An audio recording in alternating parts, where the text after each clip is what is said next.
dahil mag-Holy Week? No problem, dahil ang Negros may nipa-nipa, black rice delicacy sa Iloilo at sa Agusan del Norte ang sinaunang paraan ng panghuhuli ng isdang tamban. Pagkagat ng dilim, parang may mga bituin sa kalangitan na bumaba sa karagatan. Dito sa Buena Vista sa Agusan del Norte, sa bahagi kung saan maraming nahuhuling isdang tamban. Pero ang mga tila tala sa dagat, apoy pala na pinalulutang ng mga mangingisda. Ito ang tradisyonal na panghuhuli ng mga isda. Bawat lambat may tinatawag nitong float. So doon natin ilalagay yung muron o tinatawag na torch. Naaakit sila sa liwanag. Hindi nila alam na may lambat pala sa ilalim.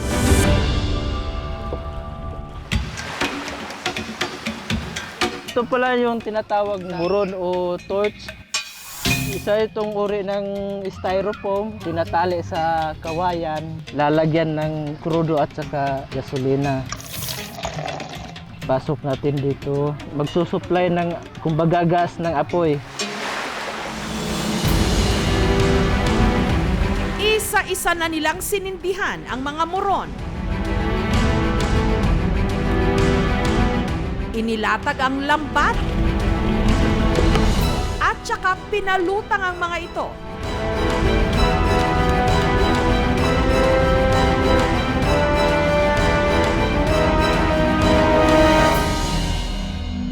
Makalipas ang isang oras, hinila na nila ang lambat. Kung nasa season time tayo, kakahuli tayo ng mahigit 100 kilos. Dahil sa modernisasyon, kakaunti na lang daw ang gumagamit ng mga ganito ngayon. Na-observe kasi pag nilalagyan ng muron ay maraming huli. Ang tradisyonal na panghuhuli ng isda, nais nilang panatilihin sa kanilang bayan para hindi tuluyang maglaho at makalimutan. Minana natin ito sa mga unang mga Pilipino na nangingisda, no, sa iba't ibang lugar. Ngayon ang ginagamit may lampara na Pero nung unang panahon, gumagamit sila ng mga bamboo shoots tapos nilalagyan nila ng ilaw. Isda ang alternatibo sa karne at pag-aayuno ngayong Semana Santa. Sa Hinigaran, Negros Occidental, kahit hindi Holy Week, ang patok sa kanilang street food pwede raw na pang-ayuno. Masarap, ibang klase yung lasa. Ito ang inasal na nipa-nipa o inihaw na igat. Doble kayod ang mga mangingisda. Ang target nilang mahuli, mga nipa-nipa.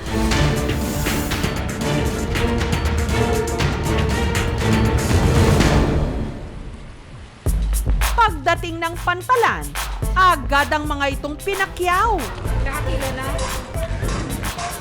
Paborito kasi itong ihawin, inasal na nipa-nipa on sticks. Sa hilerang ito ng ihawan, bidang-bidang nipa-nipa, 50 pesos lang kada stick. Si Melissa, 12 taon nang nagbebenta ng inasal na nipa-nipa. Malakas po yung bintahan, madali pong maubos pag may nipa-nipa. Paborito ng mga tao. Damo siya, bukog. Kung matadtad siya, ang iya bukog, gautod-utod, manapos na lang sa kaunon. Sunod itong tinuhog at inihaw.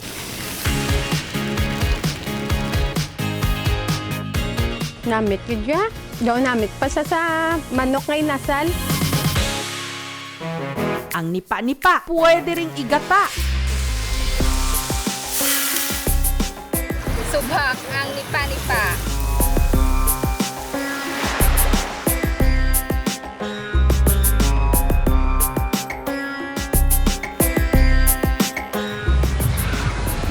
Wow, sobrang sarap naman ito.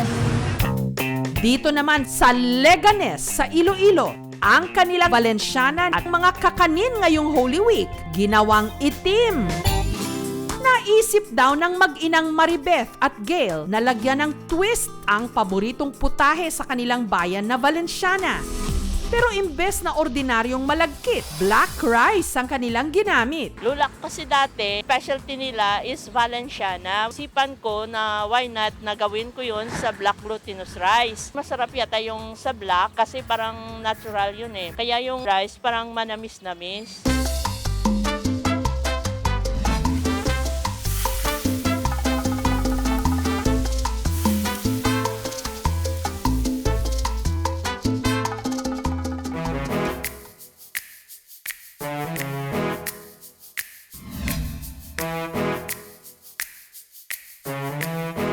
Sa halagang 550 pesos, merong Valenciana Negra de Leganes. May kasama na itong Bico Negro at ang Ibos o Suman. We eat through our eyes first. So aside po from the typical sliced eggs na toppings ng Valenciana, ginawa po namin na parang egg bunny to represent Easter. And then sa Bico naman po, nilagyan namin ng cross to represent the death of Christ. And then sa Suman naman po, nilagyan namin instead of sliced mangoes, ginawa kong parang hugis isda yung mangga para it will represent that Jesus, the fisher of man, died on the cross to redeem us from sin. Malasa siya. Iba yung lasa niya kaysa dito. Sarap yung lasa niya, tamang-tama lang. Ubusin ko na nga ito eh. Nagbago man ang buhay natin ngayong pandemya, may mga tradisyon pa rin hindi mawawala na magpapaalala sa atin na kahit nasa gitna tayo ng krisis, masarap pa rin mabuhay.